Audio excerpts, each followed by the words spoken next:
महाराष्ट्राचे 21वे मुख्यमंत्री म्हणून देवेंद्र फडणवीस यांनी शपथ घेतली.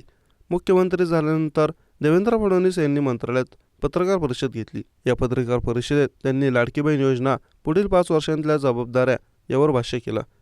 महाराष्ट्राची राजकीय परंपरा जपत शत्रुत्व नसेल हेही त्यांनी सांगितलं. त्यावेळी उद्धव ठाकरेंच्या वक्तव्यासंदर्भात विचारलेल्या प्रश्नावरही फडणवीसांनी स्पष्ट शब्दात उत्तर दिलं.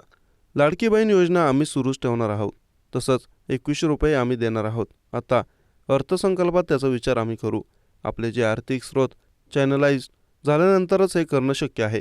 जी आश्वासनं दिली आहेत ती आश्वासनं पूर्ण करू. त्याकरिता ज्या व्यवस्था करायच्या आहेत त्या आम्ही आधी करणार आहोत. स्क्रुटिनी म्हणजे पडताळणीचा जोपर्यंत प्रश्न आहे त्यात इतकंच आहे की निकषांबाहेर जर कोणी घेतलं असेल किंवा काही तक्रारी आल्या आहेत त्यावर आमचं लक्ष असेल. शेतकरी सन्मान योजना जेव्हा पंतप्रधान मोदींनी सुरू केली तेव्हा पहिल्या टप्प्यात असं कळलं की काही मोठ्या शेतकऱ्यांनाही ते मिळालं आहे. त्यानंतर अनेक शेतकऱ्यांनी स्वतः सांगितलं की आम्ही निकषात बसत नाही. अशा पद्धतीने लाडकी बहीण योजनेत निकषांच्या बाहेरच्या काही बहिणी मिळाल्या तर त्यांचा पुनर्विचार होईल, पण सरसकट पुनर्विचार केला जाणार नाही असं देवेंद्र फडणवीस यांनी म्हटलं आहे.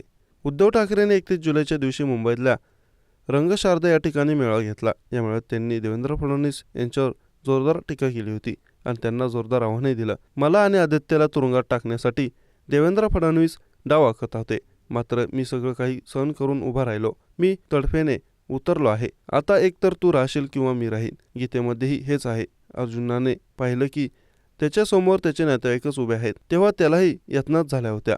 मलाही यातना होत नसतील का? पण भाजपा म्हणजे चोर कंपनी आहे असं वक्तव्य उद्धव ठाकरेंनी केलं होतं. याबाबत विचारलं असता देवेंद्र फडणवीस यांनी उत्तर दिलं आहे.